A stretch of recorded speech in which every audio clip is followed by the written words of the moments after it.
ഇപ്പം അവസാനിക്കുന്നതിന് മുമ്പ് വളരെ പ്രധാനപ്പെട്ട ഒരു വാർത്തയിലേക്ക്. തമിഴ്നാട്ടിലെ NIA കേസിലെ പ്രതികൾ വട്ടിയൂർക്കാവിൽ പിടിയിലായി.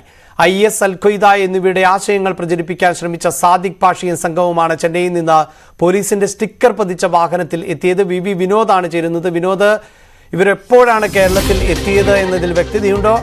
എന്താണ് മറ്റു വിവരങ്ങൾ? അഭിലാഷ്, NIA രജിസ്റ്റർ ചെയ്ത കേസിലെ പ്രതിയാണ് സാദിഖ് പാഷ. ഇയാൾക്കൊപ്പം മറ്റ് 3 പേർ കൂടി ഉണ്ടായിരുന്നു. കഴിഞ്ഞ ദിവസമാണ് തിരുവനന്തപുരം വട്ടിയൂർക്കാവിൽ പോലീസിന്റെ സ്റ്റിക്കർ പതിച്ച ഒരു വാഹനത്തിൽ ഇവർ എത്തുന്നത്.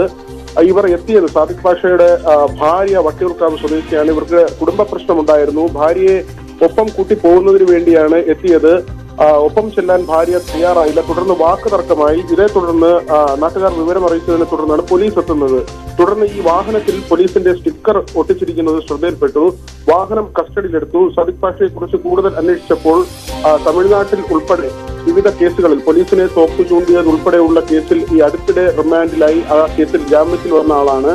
മറ്റ് നിരവധി കേസുകളുണ്ട്. അതോടൊപ്പം തന്നെ IS, അൽ-ഖ്വയ്ദ തുടങ്ങിയ സംഘടനകളുടെ ആശയപ്രചരണം നടത്താൻ ഇയാൾ ശ്രമിച്ചിരുന്നതായും 2022 NIA തമിഴ്നാട്ടിൽ സമർപ്പിച്ച കുറ്റപത്രത്തിൽ പറയുന്നു. ഇപ്പോൾ ഈ സ്റ്റിക്കർ ഒട്ടിച്ച കേസാണ് എടുത്തിട്ടുള്ളത്. ജാമ്യം ലഭിക്കുന്ന വകുപ്പെന്നാണ് പോലീസ് അറിയിച്ചിട്ടുള്ളത്. ഈ വാഹനവുമായി ബന്ധപ്പെട്ട് ഒപ്പമുണ്ടായിരുന്ന ഒരാളുടെ സഹോദരന്റെ വാഹനമെന്നാണ് പറയുന്നത്. ഇയാൾ തമിഴ്നാട് പോലീസിലെ ഉദ്യോഗസ്ഥനാണെന്നും പറയുന്നു. പക്ഷേ ഇത് പോലീസ് മുഖവിലേക്ക് എടുത്തിട്ടില്ല.